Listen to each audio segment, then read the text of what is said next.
So you need to eat as less refined as possible, as less packaged as possible, and as less processed as possible. Milind Soman सारखं जर fitness हवा असेल तर त्यांनी 2 गोष्टी करायला सांगितल्या आहेत. पहिली गोष्ट म्हणजे रिफाइंड गोष्टी टाळा. रिफाइंड अन्न म्हणजे ज्याच्यावर केमिकल प्रोसेसेस केल्या आहेत, अन्नाचा रंग, वास, गंध सुधारण्यासाठीचा. तर ह्यातून त्याच्यातला न्यूट्रिशन व्हॅल्यूज कमी होत जातात. अन्न दिसायला चांगलं दिसतं पण त्यातून शरीराला पोषण मिळत नाही. आणि पॅकेज फूड अन्न टिकण्यासाठी त्याच्यात केमिकल्सचा वापर केला जातो, प्रिझर्वेटिव्हचा वापर केला जातो.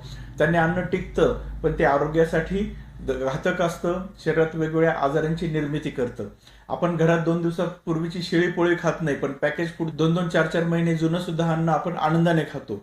या सवयी तोडा आणि आरोग्य चांगलं करा. तुम्हाला जर नॅचरली फिट राहायचं असेल तर स्टे फिट नॅचरली या सिरीजमध्ये सामील होण्यासाठी आमच्या चॅनलला लगेच सबस्क्राईब करा, फॉलो करा आणि फिट राहा.